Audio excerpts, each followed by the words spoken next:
So being an artist who's spent most of his life in academia, I have been raised by teachers. Both my parents were teachers. My brother is a professor.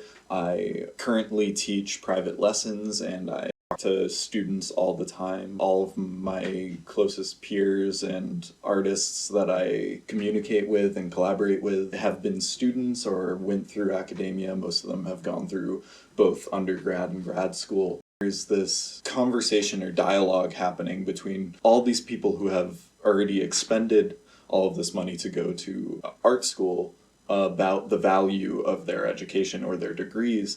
And I wanted to talk about this with you. I wanted to kind of explore what it means to find a way to educate yourself in art.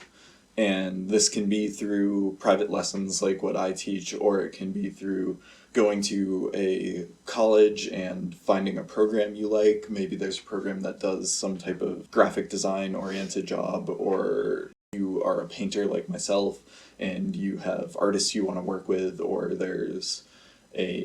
or you just know you love art and you need to go to school for art, and that's how you feel will better you to where you want to. Or maybe you're in school already and then you decide to take on the arts and you decide to start taking a drawing class in your already filled curriculum. We find ourselves in art through so many different paths, and to say that education is valued at the same rate for each person and each journey is wrong. There are a lot of different ways to get the information that you want to build the skill set that you need to express yourself. And depending on where you are in this journey, so if you're like me and you've already gone through grad school and you're thinking about, oh, I just spent all this money, or I just got awarded these grants that allowed me to pay for school, which now I'm out in the world and I'm teaching, or I'm not teaching, or I'm applying to residencies, which I have to pay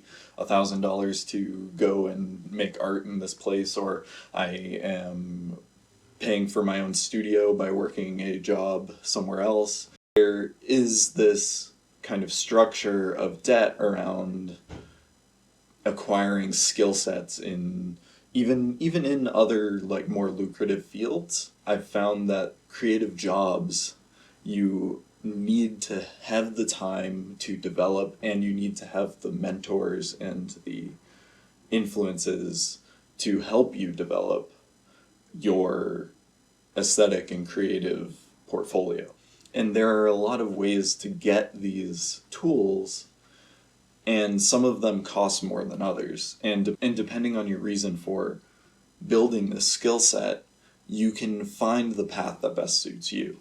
And maybe we can talk about that here and give you an idea of what the academic landscape is in art. One of the first things that we all think of when we think about art school is we think of getting a portfolio together, having to have to draw either in high school or outside of school. You build this artwork that you need to have to enter an academic situation.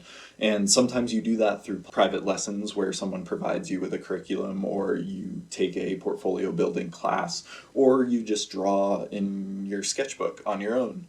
And then you photograph them and you take your art that you've been making on your own and display that. I just gave 3 different examples, and some of them take more self-discipline or self-starting than others. And when you're looking to educate yourself and to enter this world, the way your drive manifests itself is not necessarily right or wrong. So some people have the drive right off the bat and have the foresight to say, partition off time to make quality work on their own.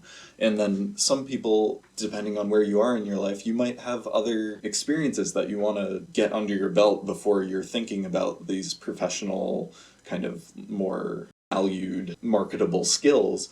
Your mind isn't prioritizing the education and the development that you need to have the portfolio or to make the work.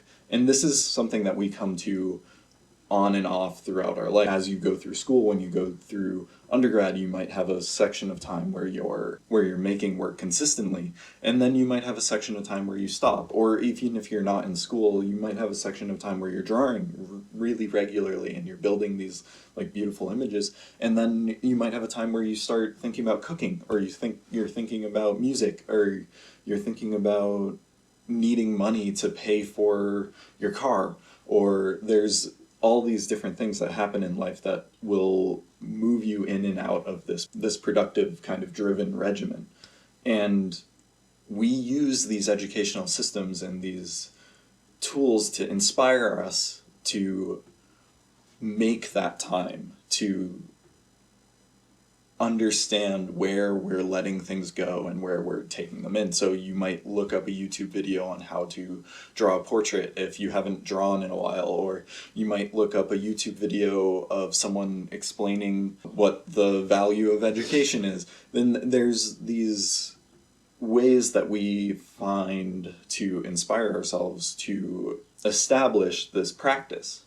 And you should never be hard on yourself for not having the same level of practice that you had a week ago or even a month ago.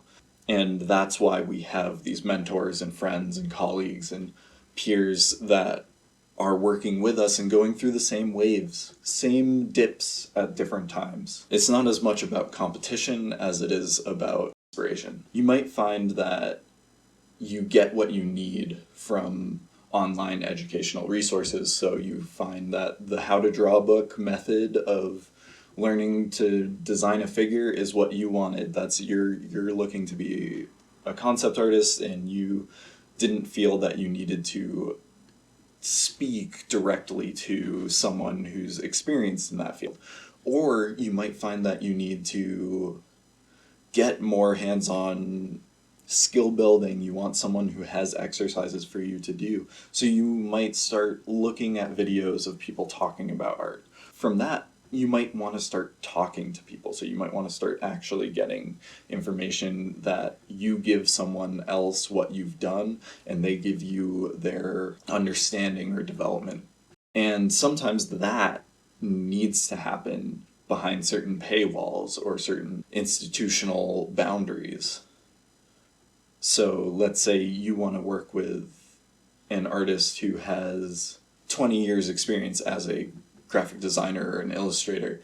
Say you find someone who offering design classes privately, or you find someone who's offering them through a school, or you find someone who's at a university teaching. You're going to have 3 different levels of experience based on the cost and time allotted to you.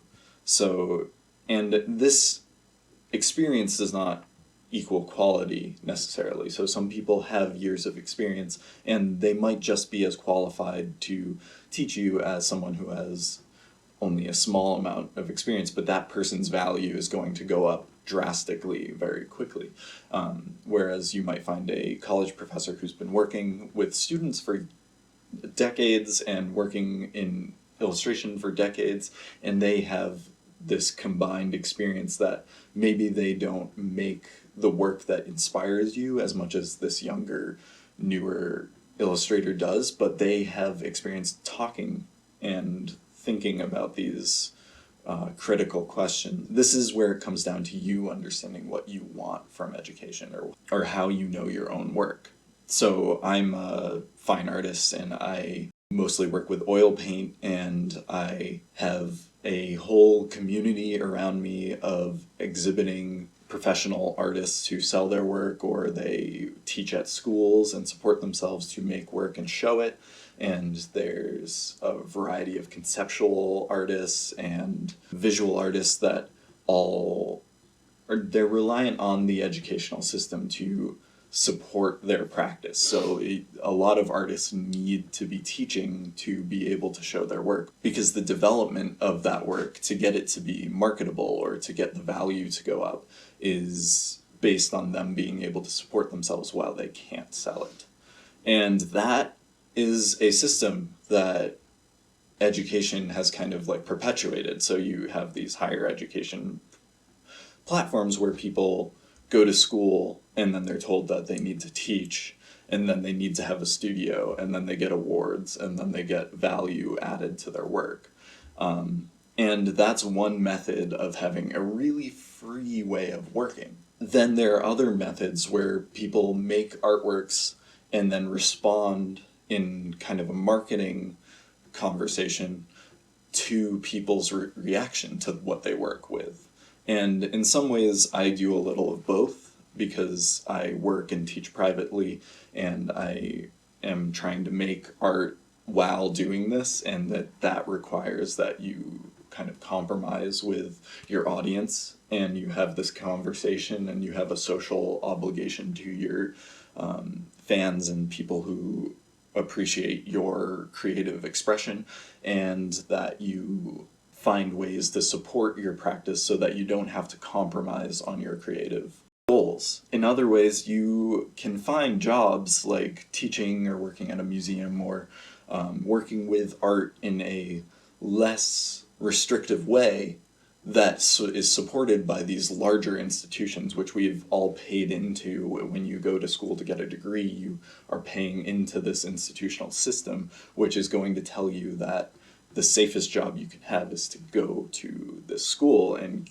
is to go to school, get your degree, and then try to find a teaching position, which can be very hard. And teaching should not be a commodity. Like, the job itself should not be a commodity. I think that teachers need to want to communicate with students and talk to you and give you what you can best get from them, which sometimes you go to school and you find teachers who are almost absent. And that's because they have found that this system works really well for them, and they can support their practice, and then they can go and sell and show work. I've found that at the higher education level, there are very dedicated teachers who use this freedom to give you a extremely experimental and valuable approach to learning that you would not be able to get from someone who has to teach in a certain way to address your academic concerns. You want to learn portraiture and you sign up for a portraiture class in a atelier or a small art school. That person who's teaching you has a very strict way of teaching that they need to abide by, because, well, they probably believe in it too. There's a very good system for approaching realism, or there's a very good system for approaching perspective. And these systems are what this person has to teach, because that's what their market is. Whereas when you're paying for higher education, you do have teachers who experience freedom to experiment, freedom to push you in a way that you might not have already. This conversation doesn't necessarily have an answer for you. You have to understand what you are, what your goals are. So maybe the best way to start thinking about this is to really sit down and think about what you want from your artistic experience. And sometimes you don't know. So sometimes, I'd say if you don't know, then just trying one approach, whether it's college or it's a private lesson or it's a book, just start playing and trying and experiencing, and then you will learn what you need. That will help drive your decision when it comes to choosing how to enter this system. So over the last 5 years, I've been having this conversation with grad students and students from different schools, different universities, and we're all kind of questioning and talking about the value of our arts education, because there are different ways that the system is succeeding for some and failing others. And this conversation is something that I think you should have before you think about the way you get the education you're looking for. One of the great ways to get this education that I've found is through people on YouTube who are making videos for you, like myself. And we have a whole array of conversations to offer you. That is a really valuable tool that is becoming more and more available to you as people start to consider arts education. So thank you for stopping by, checking out this video, and watching this far. I really want to have this conversation with you. tell me what you're thinking of, if there's anything that concerns you about arts education or excites you about a teacher you might know, or how has this affected you if you've already gone through school and you're like me and you're in the world right now practicing as an artist. Please contribute in the comment section below, and definitely post a like or subscribe to my channel if you want more of this content and this work. I post a lot of videos of drawings that I've done on Instagram, or I am going to start talking about my new series of paintings, and I am excited to bring you along. Bye.